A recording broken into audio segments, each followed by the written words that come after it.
twongeye turatomboye bana b'Imana kuba tugiye guhura na Nyagasani ahangaha buri munsi kugira ngo tugirire neza. Nyagasani uduhe kubona ahangaha kuri buri munsi. Ku izina ry'Imana Data na Mwana na Mutagatifu, amen. Amahoro bana b'Imana, ni muhumure dusange Yezu adusanganire maze dusangire nawe. Ngaya meza tujye gusangiriraho nk'abavandimwe ba Kristo, abakristo kuri wa kabiri cyumweru cya 25 tariki 20 Nzeri 2022. Isomo ryamenye mu gitabo cy'imigani mu 21 umurongo wa 1 kugeza ku wa 6, wa 10 kugeza ku wa 13. Umutima w'umwami uri mu kiganza cy'Uhoraho, akawuyobora mbese nk'uko bayobora umugezi w'amazi aho bashatse hose. Inzira za muntu zose abona zibunogeye, ariko Uhoraho niwe upima imitima. Ubutungane n'ubutabera binyura Uhoraho kurusha ibitambo. Indoro y'agasuzuguro n'umutima wirata nibyo bigaragaza icyaha cy'abagome. Imigambi y'umunyamwete iramukiza, ariko uhubuka wese abasanga ubutindi. Umutungo w'umwibano ni ubusa buyoyoka, na bene wo baba bashaka urupfu. Umutima mugira nabi uhora ushaka ikibi, ndetse n'inshuti ye ntayireba neza. Niba kubita umusekanye, injiji izakurikizaho guca akenge, nibigisha umunyabuhanga azunguka ubumenyi. Nyir'ubutungane yitegereza inzu y'abagira nabi, abagome bose akabarindimurira mu makuba. Uwanga kumva umunyantege nyatabaje, nawe azataka abura umutabara. Iryo ni ijambo ry'Imana. Zaburi ni 119. Uhoraho, dukomeze mu nzira y'amatangazo yawe. Hahirwa abadakemwa mu mibereho yabo, bagakurikiza amategeko y'Uhoraho. Unyumvisha inzira y'amabwiriza yawe, kugira ngo njye nzirikana ibyiza byawe. Nahisemo kutazagutenguha, nsobanukirwa n'amateka yawe. Ubwenge kugira ngo nkomeze amategeko yawe, maze nyakurikize n'umutima wanjye wose. Unkomeze mu nzira y'amatangazo yawe, kuko ariyo anezereje. Ndashaka gukurikiza amategeko yawe, iteka ryose rizira iherezo. Uhoraho, dukomeze mu nzira y'amatangazo yawe. Nyagasani Yezu nabane namwe. Amagambo mu Ivanjili ntagatifu uko yanditswe na Luka, umutwe wa 8 umurongo wa 19 kugeza ku 21. Muri icyo gihe nyina wa Yezu n'abavandimwe be baza bamusanga, ariko babura uko bamugeraho kubera abantu benshi bari bamukikije. Babimenyesha Yezu bati, nyoko n'abavandimwe bawe bari hanze, barifuza ko mubonana. Arabasubiza ati, mama n'abavandimwe banjye nawumva ijambo ry'Imana bakarikurikiza. Iyo ni Ivanjili ntagatifu. Mama n'abavandimwe banjye nawumva ijambo ry'Imana bakarikurikiza. Amen, amen, amen, amen. Yezu Kristo akuzwe, abakristo bavandimwe. Yezu Kristo nakuzwe iwawe, agakuzwe iwanjye. Turi buze kumererwa neza. Nuko rero nanjye nkaza gutaha nabonye Kristo, kandi nkamwereka abandi. Ndashaka kubona Yezu. Bakristo bavandimwe, amasomo uyu munsi araryoshye cyane, aho tugiye kuzirikana ku ngingo nziza igira iti, ndashaka kubona Yezu. Yezu ndifuza ko tubonana. Umunsi umubyeyi umwe wari umaze gukubiteka cyane, ari guhura n'urwango rw'imiryango ndetse n'abandi bose batamereye neza, nutwaza kwiyamira aravuga ati, ariko gucya abantu bapfa ibyo bapfana, muvyeyi wo ntujye ubyibaza, ukabona ikintu mwapfanaga n'umuntu ari cyo mupfuye, wowe ntibirakubaho. Aha, uyu munsi niba nshaka nanjye kubona Yezu, hari ibyo nanjye ngomba gusiga. Muri aka kanya Imana yatugeneye, tujye kureba amasano abiri y'ingenzi, maze nawe uze kureba isano iri hagati yawe n'umuvandimwe wawe, isano hagati yawe na Yezu. Isano ya mbere ni isano y'amaraso. Abo tuvukana, amasano nyine yo ku mubiri, imiryango yacu, abo duhuje amasano y'amaraso. Ariko hari n'indi sano ya kabiri, isano ikomeye cyane, iyo bita isano isumbi y'amaraso, bayita isano y'ukwemera. Famille spirituelle, fraternité spirituelle, fraternité dans le Christ. Isano isumbi y'amaraso, isano dufitanye nk'abakristo, kuko nyine turavandimwe ba Kristo. Ese mubyeyi, wowe kuri iki gihe uracyagenda kuyihe sano? Isano y'amaraso cyangwa isano isumbi y'amaraso? Ibaze nanjye nibaze. Ariko ahangaha ndifuza cyane kugaragaza indi sano ya gatatu yavutse kubera rungu, abantu twarayimakaje kandi bamwe na bamwe. Isano ya sekibi. Usibye isano y'amaraso, usibye isano isumbi y'amaraso, hari n'isano ya sekibi. Ni ya sano ndagira ngo mbwire mubyeyi uyicunge neza, wasanga iri iwawe, wasanga nanjye iri iwanjye. Reka rero tuyisuzume iyo sano. Iyo sano yitwa isano ya sekibi, ni isano ishingiye ku moko, irondakoko, irondagihugu, irondadini, ibintu byo kuronda gusa, kuronda namwe mwumva ko atari ibya hano ku isi, ni ibyo kwa sekibi nyine. Sekibi mu muriro, amacakubiri, amakimbirane, ubwoko. Bakristo bavandimwe, nguko ko abantu benshi twagiye twizana mu masano yo kwa sekibi, tukibagirwa isano ndetse niyo y'umuryango, iyo y'igihugu wenda, noneho by'agahomamunwa tukibagirwa isano dufitanye na Kristo, isano nk'abakristo nyine, iyo sano isumbiye amaraso tukayibagirwa, tukaba twarayisimbuza iyo sano yo kwa sekibi. Ngiyi sano ya gatatu buri wese mushyize imbere, kugira ngo ubwo tugiye kuganira n'Imana muri iri jambo ryayo, nawe urebe niyo sano itaragera iwawe. Isano ya sekibi, isano y'ubwoko, extremiste. Mana we, Yezu tube hafi. Ndashaka kubona Yezu. Niba nshaka kubona Yezu, ndabanza ndenge isano y'amaraso, nindangiza ndenge isano ya sekibi, hanyuma nsange Yezu, isano isumbiye amaraso, relation spirituelle, famille spirituelle. Ariko guki dupfa icyo dupfana? Mu isomo rya mbere twumvise igitambo gishimisha Imana, l'occulte spirituelle, ko ari nyine ubutungane n'ubutabera. Aho muri iki gitabo cy'imigani uruhande rumwe rw'abagome yumvikana nyine Imana ntabwo ihareba, naho uruhande rw'abeza, abagira neza, Imana irahakunda aho hantu, kubera ko izina ry'Imana ari rukundo. Naho izina rya sekibirindi ni amacakubiri, ni amanyanga, ni irondakoko, irondagihugu, irondakarere, irondadini. Aho bagize bati ubutungane n'ubutabera binyura Uhoraho kurusha ibitambo. Amen, amen, amen. Niba koko nshaka kwegera Imana neza n'umutima wanjye wose, niba nshaka kumugira neza, nkagirana na Kristo isano isumbiye amaraso ndetse n'abavandimwe, reka mbaranire ubutabera.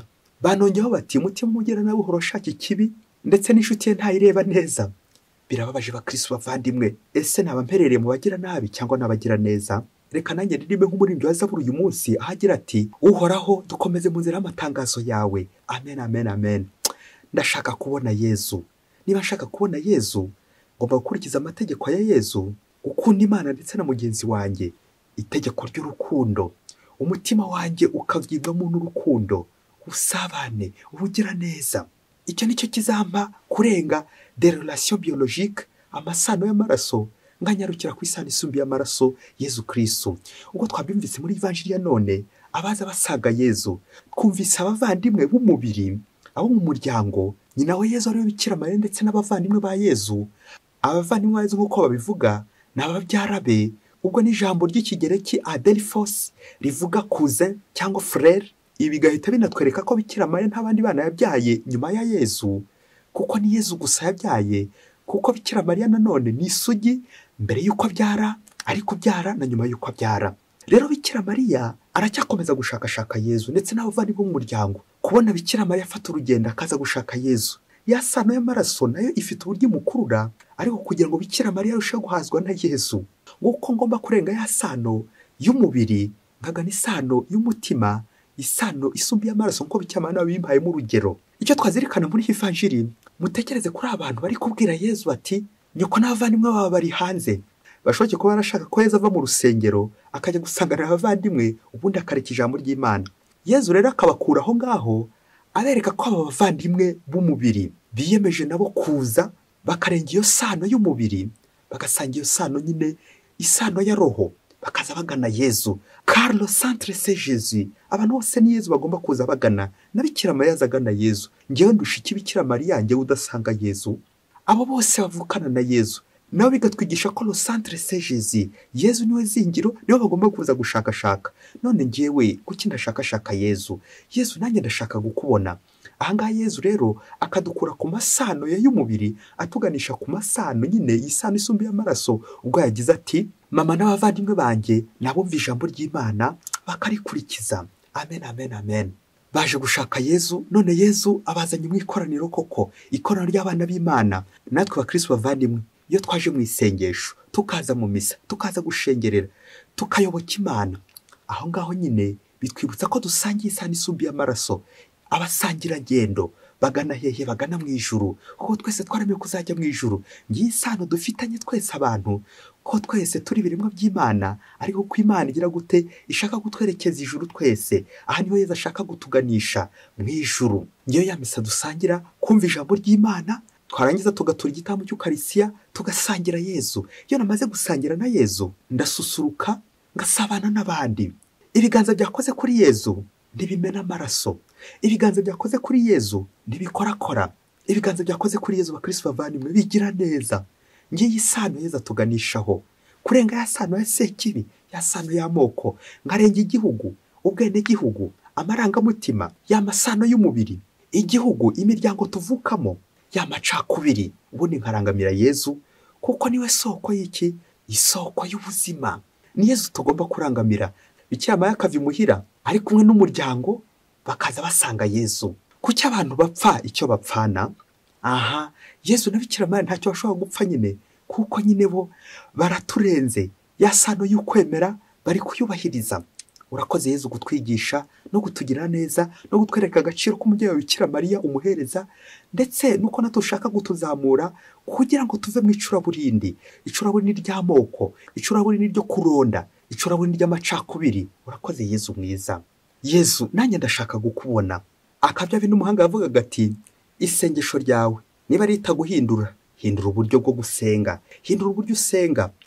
Umunsi umwe hirya kure cyane muri Afurika, umugabo wita Busenzi ngo yarakize cyane, ngo yari umukristo w'indani, adasiba misa, adasiba gusenga, adasiba misa. Busenzi rero ngo akaba yarafite ikibazo gikomeye cyane, nubwo ngo yari umukristo, ikibazo cyo kuronda ubwoko. Nuko rero ngo umunsi umwe umuhungu we amaze kumukoza byo gushinga urugo, nuko ngo aramubwira ati, kondisiyo ni imwe kugira ngo nkwemere gushinga urugo, no gushingana urugo n'umuhuje ubwoko, no gushyingira n'umuhuje ubwoko. Nuko umuhungu wa Busenzi akaba yarakunze umukobwa wo mu muryango badahuje ubwoko. Igihe rero kiza kugera umuhungu nyine agiye gushinga urugo, abikoje umuryango wabo ngo byumvikane se na nyina, Busenzi amuhereza itegeko aramubwira ati, ibintu ni bibiri, urahitamo ngo uce mu muryango, singukorera ubukwe, ubajye wifashe, cyangwa ushyingira n'undi wo mu bwoko bwacu. Bana babyeyi munyumvire, ese uyu muhungu wa Busenzi aremera ko papa wamuca mu muryango, cyangwa aremera akava ku izima ubundi akajya gushaka uwo bahuje isano y'ubwoko? Ibaze nanjye nibaze.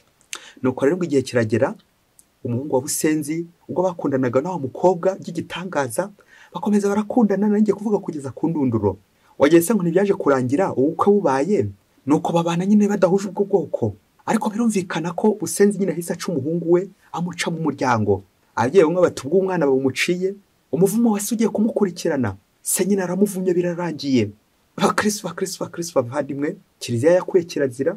Inkuru y'umwana isubira inyuma, ngo nuko igihe kimwe kiragera, haduka inkubiri y'abagome bahigaga kwa Busenzi kugira ngo babice, kuko nyine ngo batari bahuje ubwoko. Busenzi rero muri quartier bakaba bari bamuziho nk'umugome nyine, niyo bashakaga guheraho bica. Nuko manyana wa Busenzi abyumvise ko bari kumuhigahiga kugira ngo bamwice, aragenda nijoro amukuriwe amujyana iwe, aramuhisha, amuhishiwe n'umuryango we, barabana. Ubwo Busenzi aba kwa manyana we.